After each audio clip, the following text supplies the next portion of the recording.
Bisa jadi hari ini kita kayak hati kita tuh kan kayak berada di antara jemari Allah ya. Artinya buat Allah ngebolak-balikin hati kita tuh seringan kita ngebolak-balikin bola pingpong, bola tenis meja. Gampang banget, cuman dengan 2 jari doang. Beda banget kan kita ngebolakin hati si dia tuh udah berdarah-darah gak balik-balik ya. Kita tuh udah berdarah-darah, udah keluarin modal habis, mobil jual, segala macam dijual, sampai ngutang kemana-mana, hatinya gak berbalik. Kenapa? Karena yang megang hati dia tuh bukan kita. Kalau buat Allah, ngebalikin hati itu gini doang. Di antara jemari Allah. Ini bukan masalah Allah itu punya jari ya. Karena laisa kamitslihi syai'. Jangan dianalogikan punya jari kayak makhluk, itu nggak boleh. Cuman di sini semacam permisalan betapa mudahnya buat Allah ngebolak-balikin hati orang. Orang yang mungkin nggak pernah kebayang dia bakalan masuk Islam, yang kebayang oleh yang lain tuh dia bakalan mati dalam keadaan memusuhi Nabi itu, malah ternyata dengan mudah Allah balikan hatinya. Justru di hari ketika dia pengen bunuh Nabi. Di hari ketika dia bawa pedang tanpa sarung. Kalau bawa pedang pakai sarung tuh masih labil. Bunuh gak ya, masukin lagi, keluarin lagi kan ya. Ini gak pakai sarung, artinya udah mantap banget nih pengen bunuh Nabi. Gak akan dibawa pulang tuh pedang, kecuali ujungnya udah berdarah. Di hari ketika dia pengen bunuh Nabi, di hari itu juga Allah tunjukkan keajaiban. Allah tunjukkan kebesarannya. Allah gak mau bikin Umar masuk Islam pas lagi normal. Itu gak keren. Ceritanya tuh kurang klimaks. Ini pinter hebatnya Allah ya. Allah kan maha hakim, bijaksana banget. Bikin cerita tuh yang kalau ditonton, diceritain, dibahas tuh enak. Kalau terlalu garing, flat kan agak-agak gimana ya, bosan ya. Kayak ada film yang thriller gitu tentang pembunuhan. Udah udah 2 jam kita nonton, belum jelas ceritanya kan gak enak nih. Gak ada klimaksnya. Nah ini dibikin klimaks, justru titik baliknya itu di posisi yang paling nadir, yang paling sulit. Posisi ketika dia mau bunuh Nabi malah dia dapat hidayah. Segampang apa? Segampang ngebolak-balikin bola pingpong dengan 2 jari. Mungkin lebih ringan dari itu. Bukan mungkin, pastinya. Jadi alhamdulillah Allah masih menetapkan hati kita dalam keislaman, masih menetapkan hati kita untuk mencintai majelis-majelis surga. Bukan berarti di luar itu majelis neraka, bukan ya. Enggak, kita kan prinsip saya mah respect each other, no judgment, kan itu prinsip saya. Jadi saya kalau ngebahas kebaikan, enggak ada maksud menyinggung ke yang lain bahwa itu buruk, enggak. Cuman mencintai majelis ilmu itu salah satu majelis yang luar biasa loh. Malaikat aja cinta, apalagi kita. Artinya malaikat itu nggak punya modus apa-apa kan mencintai majelis ini. Nggak gara-gara malaikat datang ke sini terus malaikat dicatat sama malaikat lain. Lu datang ya, gua catat nih. Nggak kan? Malaikat nggak saling mencatat lah. Malaikat kan mencatat manusia. Kalau malaikat saling mencatat kan ntar jadi ada transaksi gitu. Lo catat gua, ntar gua balas catat lo, saling mencatat gitu kan. Berapa? 10. Udah tambahin deh nolnya. Kan 0 doang jadi 100 misalnya. Nggak ada malaikat saling mencatat amal malaikat. Malaikat itu mencatat kita. Jadi nggak ada modusnya malaikat datang ke majelis ilmu itu kecuali karena memang majelis ini emang baik. Malaikat itu nge-like bukan karena pengen di follow back sama kita, nggak butuh malaikat follow back dari kita. Kita yang butuh follow back dari malaikat. Apa untungnya malaikat di follow back sama kita? Nggak nguntungin kan, biasa aja karena followersnya udah banyak. Jadi nambah 1-2 dari manusia tuh kayak nggak ngaruh gitu. Kalau kita penting banget di follow back sama malaikat. Kenapa? Karena malaikat kalau nge-follow back itu pasti komennya itu kebaikan. Allahumma firlahu warham. Itu komennya malaikat. Ya Allah, ampuni dia, rahmati dia, ampuni dia, rahmati dia. Jadi nguntungin kita. Malaikat yang gak punya kepentingan apa-apa, gak modus ngapa-ngapain, gak ada keinginan apapun, cinta dengan majelis ilmu, apalagi kita yang memang bermodus. Dan modus kita kalau karena Allah insya Allah namanya ikhlas. Modus kita pengen diingat wajah dan nama kita sama malaikat-malaikat. Nanti mereka akan bersaksi di akhirat. Dia tuh ahli ilmu. Kedua, modus kita pengen dapat doa dari malaikat yang menaungi majelis ilmu. Ketiga, kita pengen dibangga-banggain sama Allah. Allah tuh ngebanggain kita di mana? Di Arasy sampai mention Jibril, Jibril Apa, tuh gua cinta sama siapa misalnya di antara kita. Nama kita disebutin loh, di-mention, di tag beneran itu.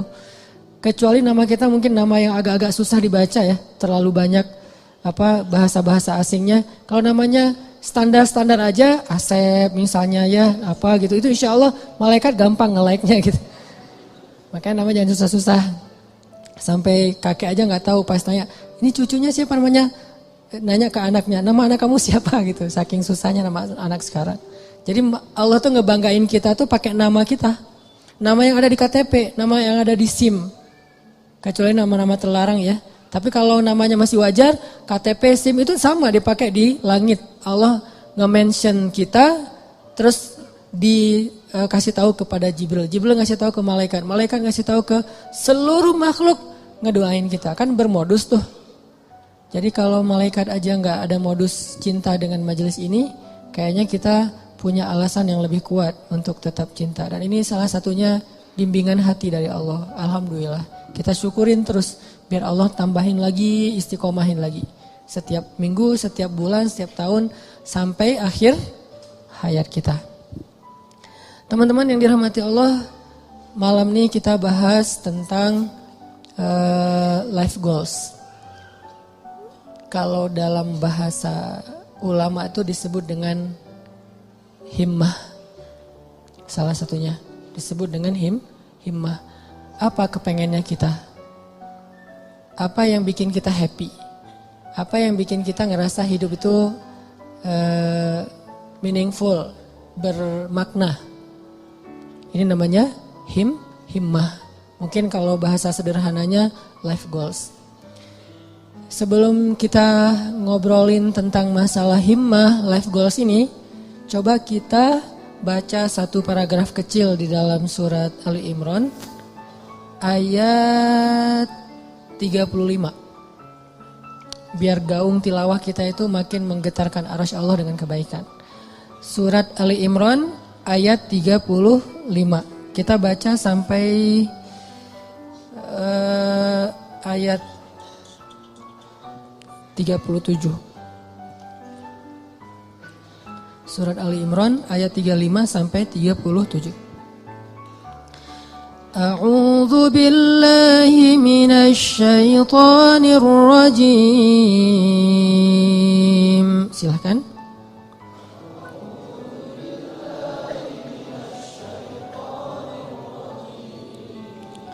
Bismillahirrahmanirrahim.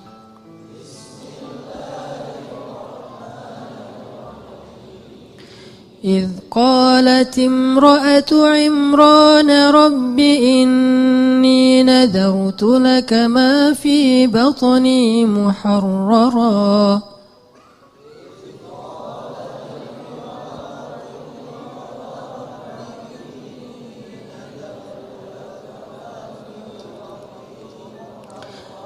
فتقبل مني إنك أنت السميع العليم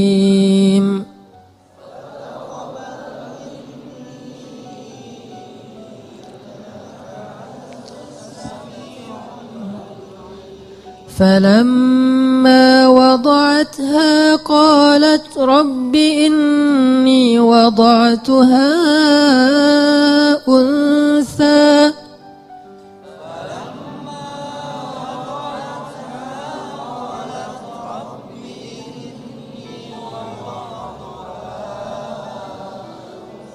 والله أعلم بما وضعت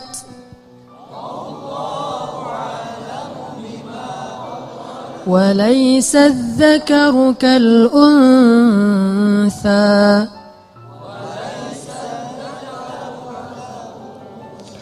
وإني سميتها مريم وإني أعيذها بك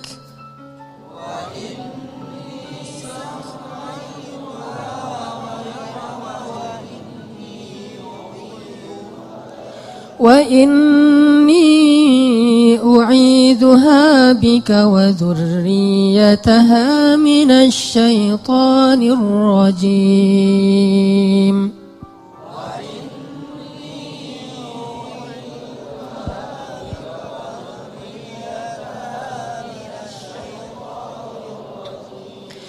فتقبلها ربها بقبول حسن وأنبتها نباتا حسنا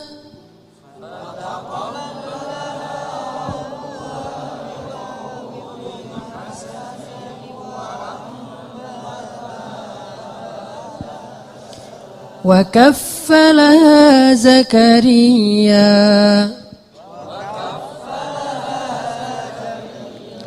كلما دخل عليها زكريا المحراب وجد عندها رزقا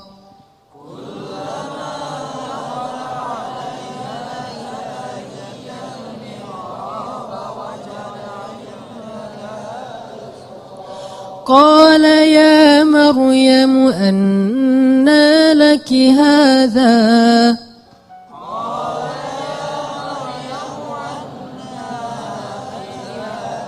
قالت هو من عند الله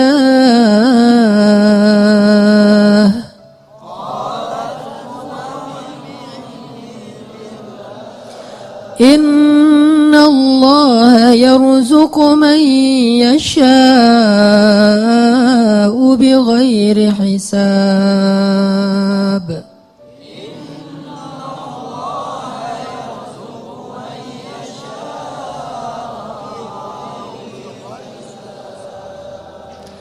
Ingatlah kisah ketika istri Imran berdoa, "Ya Tuhanku, sesungguhnya aku bernazar kepada Engkau agar janin yang ada dalam kandunganku kelak menjadi seorang hamba yang berkhidmat kepadamu di dalam masjid, yaitu Masjid Al-Aqsa.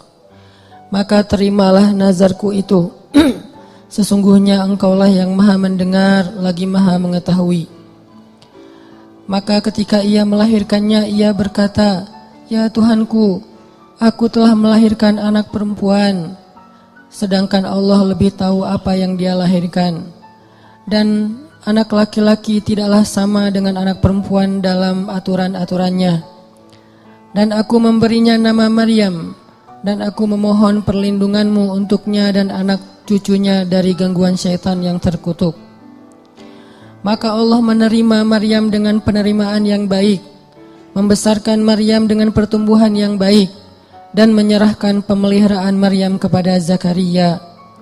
Setiap kali Zakaria masuk menemuinya di dalam mihrab kamar khusus ibadah, Zakaria mendapati makanan di sisi Maryam.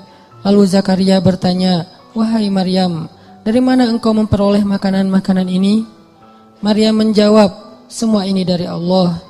Sesungguhnya Allah memberi rezeki kepada siapa yang Dia kehendaki tanpa perhitungan." Shadaqallahul azim. Ini adalah sepenggal kisah teman-teman tentang himmah, life goals. Bahwa di sini dikisahkan himmah atau keinginannya Ibu Maryam, istri Imran. Dan by the way, Imran ini adalah salah satu simbol keluarga paling keren yang Allah rekomendasikan di dalam Al-Quran. Selain keluarga Nabi Muhammad itu ada 2 keluarga lagi. Keluarga Ibrahim dan keluarga Imran. Jadi kalau kita pengen niru, pengen jadi rumah kita itu seperti apa sih? Seperti rumah Nabi Muhammad, Baitun Nubuwah, atau rumahnya Ibrahim, atau rumahnya Imran. Salah satu dari 3 itu. Kalau bisa 3-3-nya lebih keren. Dan Allah rekomendasiin itu di dalam Al-Quran. Allah telah innallaha astafa Adam wa Nuhan wa ala Ibrahim wa ala Imran alal alamin. Allah menjadikan mereka lebih daripada semua yang ada di dunia. 2 keluarga ini, keluarga Ibrahim dan keluarga Imran. Bahkan sebagian ulama sampai berdebat, Imran ini nabi atau bukan. Sebagian mengatakan Imran ini orang solih, dan sebagian lagi mengatakan Imran ini termasuk salah satu di antara nabi, walaupun bukan rasul. Karena sebagian ulama mengatakan Nabi itu ada 124.000, banyak. Dan salah satunya ada Imran. Terlepas dari perdebatan status Imran, yang jelas dia adalah hamba terpilih. Dan Allah menikahkan Imran dengan seorang perempuan yang sangat solehah. Perempuan yang gak sembarangan perempuan. Yang dari bibit yang luar biasa ini nanti muncullah keturunan-keturunan yang luar biasa, hebat, menyejarah. Sampai Al-Quran aja nyebut mereka, nyebut namanya, nyebut kisahnya, nyebut keutamaannya. Itu keren banget. Dan tadi saya bilang by the way-nya apa? Istri Imran itu adalah adik kakak dengan istri Zakaria. Jadi Imran sama Zakaria apaan? Ipar ya. Karena istri Imran itu adik kakak sama istri Zakaria. Jadi Imran, Zakaria ini orang-orang soleh semua. Yang tinggal di Palestina atau tinggal di dekat Masjidil Aqsa. Lama Imran gak punya anak, lama Zakaria juga gak punya anak. Dua-duanya gak punya anak nih. Imran gak punya anak sampai usia tua, Zakaria juga gak punya anak sampai usia tua. Sampai kemudian istri Imran bernazar. Dulu nazar itu masih sesuatu yang wajar. Di zaman Nabi Muhammad sampai kita sekarang, nazar itu boleh tapi agak kurang disukai. Tapi boleh-boleh aja. Nah dulu istri Imran bernazar, ini nazar tuh, saya bernazar. Kalau saya hamil, saya pengen punya anak laki-laki. Kalau dia jadi anak laki-laki, akan saya jadikan dia sebagai marbot Masjid Al-Aqsa. Sebagai khadim atau marbot Masjidil Aqsa. Ini life goals-nya istri Imran. Pengen punya anak yang ngemakmurin rumah Allah. Pengen punya anak yang kerjanya ngapain? Jaga rumah Allah. Supaya Allah jaga dia nanti di akhirat. Dia kerjaannya tuh bersih-bersih masjid. Dan itu bukan kerjaan orang yang pengangguran loh ya. Walaupun istilah di kita itu marbot. Itu istilah yang mungkin jadi kemudian terkesan di masyarakat sesuatu yang gak keren. Biasa aja. Padahal itu pekerjaan paling mulia loh. Kalau ada orang yang sebagai mungkin dia yang bertanggung jawab di sebuah bangunan, sejarah, perpustakaan, museum, kayak gitu-gitu. Ada yang lebih keren, ngejaga rumah Allah Subhanahu Wa Taala. Ngejaga di sini bukan berarti Allah nggak bisa ngejaga. Allah ngasih kita bagian supaya kita dapat kebaikan, karena kehormatan. Kalau Allah menjagain sendiri terus nggak ada peluang kita untuk dapat kehormatan dari Allah. Justru karena Allah kasih kesempatan, ini bukan karena Allah kurang mampu, enggak. Tapi Allah pengen kita dapat kehormatan dengan menjaga rumah Allah. Memakmurkan rumah Allah. Itu life goals-nya istri Imran. Pengen banget punya anak laki-laki bakalan jadi seperti Zakaria. Jadi istri Imran ngefans banget berat sama Zakaria. Ya Allah saya pengen punya anak laki-laki kayak gitu tuh. Kayak ipar saya. Kayak Zakaria. Mudah-mudahan anaknya laki-laki. Nazar sampai. Fataqabbal minni ya Rabb. Terima ya Allah, terima. Nazar. Dulu kan gak ada USG ya. Ketawanya pas sudah lahir. Pas sudah lahir kaget istri Imran. Rabbi inni wada'atuha unsa. Ya Allah gimana nih anaknya perempuan. Sementara walaysa dzakaru kal unsa. Ini perlu kita garis bawahin. Laki-laki tidak sama seperti perempuan. Ini bukan bab emansipasi. Bukan Islam anti kesetaraan gender, bukan. Maksudnya adalah dulu tradisi orang Bani Israel, tradisi orang Yahudi yang ada di Palestina, perempuan tuh gak boleh menjadi marbot di masjid. Perempuan itu gak boleh belajar di dalam masjid. Perempuan itu gak boleh bahkan masuk ke masjid kecuali terbatas sekali gitu. Jadi maksud laki-laki tidak sama dengan perempuan, maksudnya tradisi yang berlaku waktu itu tidak sama laki-laki dengan perempuan. Ini bukan doktrin bahwa Islam itu gak mengakui perempuan, bukan. Kita harus balik lagi ayat itu, kembalikan lagi kepada konteks sejarahnya. Makanya saya sering bilang, jangan menjudge sejarah dengan angle kekinian, pasti jadi salah paham. Kalau kita menilai sejarah tapi pakai persepsi kekinian, kita akan sering salah paham terhadap sejarah. Kok gini sih, kok gitu sih? Kenapa? Karena kita ngelihatnya benturan dengan culture kekinian kan. Makanya kalau pengen ngerti sejarah, pakailah angle sejarah. Jadi yang dilihat bukan cuma adegannya, sampai persepsi sejarah, emosional sejarah, lengkap gitu. Jadi sejarah itu sampai baper. Jangan cuman adegan tapi persepsinya kekinian, gak nyambung. Nah pada masa itu, laki-laki dan perempuan itu dibedain tentang masjid. Laki-laki boleh masuk ke masjid bebas, boleh berkhidmat di masjid, boleh belajar di masjid, boleh jadi ulama di masjid. Perempuan gak boleh, beda dengan di Islam kan. Kalau di Islam justru sebaliknya. Sama laki-laki dengan perempuan dalam masjid, cuman beda fikih. Kalau perempuan lagi haid nanti ada batasannya. Tapi kalau perannya di dalam masjid, Boleh banget. Buktinya apa? Aisyah itu ngajarin hadis di dalam masjid loh. Dan muridnya laki-laki. Muridnya Aisyah itu juga banyak laki-laki. Walaupun berdua ngajarnya tuh. Abu Hurairah sama Aisyah. Tapi banyak hadis-hadis yang Aisyah tahu, Abu Hurairah nggak tahu. Atau hadis-hadis yang Abu Hurairah tahu, Aisyah nggak tahu. Sehingga mereka kayak saling mention gitu, saling broadcast. Aisyah broadcastin dong hadis-hadis yang gua nggak tahu, di broadcast sama Aisyah. Nanti Aisyah juga minta dari Abu Hurairah, saling transfer hadis. Bukan untuk mentahzir ya. Mereka mentransfer hadis bukan untuk nyalah-nyalahin, salah lo, enggak. Mentransfer hadis itu untuk saling sharing kebaikan. Motivasi sifatnya. Oh ada hadis gitu ya, iya gitu. Jadi dalam Islam, Abu Hurairah, Aisyah ngajar di masjid, nanti ada tokoh-tokoh perempuan yang luar biasa banyaknya. Termasuk yang paling legend itu kan Khadijah ya. Yang paling berpengaruh dalam dakwah Nabi kan Khadijah. Dan Khadijah itu gak tinggal diam di rumah nungguin. Nabi Muhammad kemana ya, udah jam segini belum pulang, ditelepon gak diangkat aja, kayaknya habis baterai deh. Gitu-gitu enggak. Khadijah tuh gak pasif di rumah loh ya, gak bantu dakwah Nabi, dia aktif. Cuman tetap ada kayak etikanya, ada moralnya. Di masa itu justru Allah pengen mengubah tradisi orang Bani Israel yang menganggap perempuan itu kelas kedua di antara masyarakat. Makanya Allah nyindir, ini sebetulnya bahasa sindiran. Walaysa dzakaru kal unsa. Menurut orang Bani Israel, perempuan itu gak sama dengan laki-laki. Tapi di ayat berikutnya apa? Fataqabbalaha rabbuha biqabulin hasan. Tapi Allah sendiri nerima perempuan itu dengan penerimaan yang baik. Jadi Allah tuh pengen mengubah tradisi sebetulnya. Biar kita gak salah paham terhadap ayat ini. Tuh ayatnya tuh gak sama laki-laki perempuan. Yang gak sama itu bukan dalam persepsi ayat.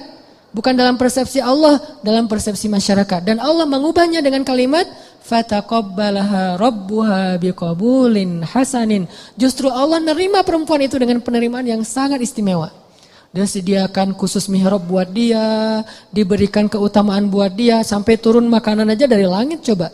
Kurang apa perlakuan Allah? Treatment Allah ke Maryam tuh lebih istimewa daripada cowok-cowok yang udah lama di situ. Banyak tuh cowok-cowok, ada yang jomblo, ada yang udah nikah, itikaf di masjid, terutama yang jomblo ya.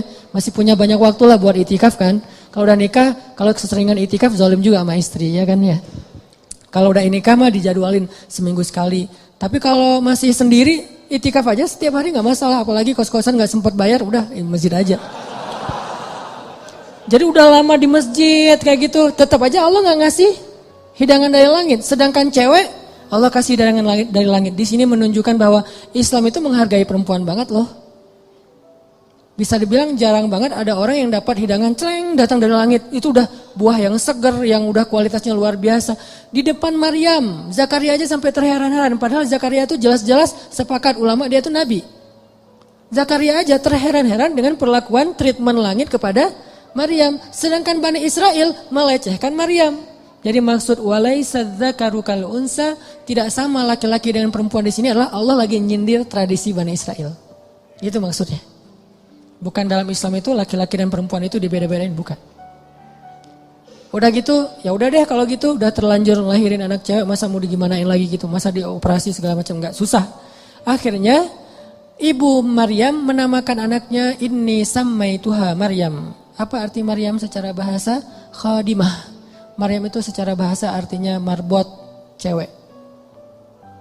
Jadi arti Maryam itu khadimah, yang berkhidmat. Itu bahasa dulunya adalah Maryam, kemudian jadi bahasa Arab. Inni sammaituha Maryam. Saya pengen ngasih dia nama marbot, perempuan, bahasa singkatannya Maryam. Mudah-mudahan engkau menerima dia ya Allah. Akhirnya dikaderlah Maryam dari kecil. Bayangin teman-teman, Maryam usia 3 tahun udah nanya-nanya ke ibunya, "Mah, kapan aku ke Al-Aqsa? Kapan aku beribadah di sana? Kapan aku disantrinin? Kapan aku dimasukin ke pesantren?" Itu 3 tahun udah minta-minta kayak gitu. Malah ibunya yang nggak tega, "Mah, aku kangen dengan Al-Aqsa." Karena belum waktunya, karena ada waktunya nanti dia boleh ke Al-Aqsa. Maryam setiap hari naik ke atas bukit, menghadap ke arah Al-Aqsa dan berbicara dengan Allah. Ya Allah, aku kangen dengan Al-Aqsa. Ya Allah, aku pengen ke sana. Ya Allah, ini daya tariknya Al-Aqsa. Jadi salah satu ciri orang beriman mencintai Al-Aqsa. Itu salah satu di antara bagian dari keimanan, mencintai Al-Aqsa. Bukan karena konfliknya, bukan karena sentimen terhadap Israelnya, bukan. Karena emang kayak gitu turun-temurun dari zaman dulu. Ini tradisi spiritual namanya. Dari zaman Nabi Sulaiman udah kayak gitu, zaman sebelumnya juga kayak gitu, zaman Musa juga kayak gitu. Tradisi spiritual yang diturun-temurunkan. Dan Maryam kecil, anak usia 3 tahun, udah cinta banget dengan Al-Aqsa, pengen ke sana, mah kapan. Kenapa bisa punya anak kayak gini? Life goals ibunya, himmah ibunya. Jadi kalau salah satu rahasia dari life goals itu kalau benar-benar kuat jadi himmah, nanti kita belajar apa bedanya himmah dengan sekedar basa-basi. Kalau benar-benar jadi himmah teman-teman, itu akan jadi kenyataan loh. Gimana kita jadiin life goal kita jadi kenyataan, life goal kita jadi keajaiban. Walaupun rintangan ada aja kayak istri Imran. Kok lahirnya anak perempuan, justru Allah pengen ngasih banyak hikmah, banyak luar biasa pelajarannya lewat skenario kayak gitu.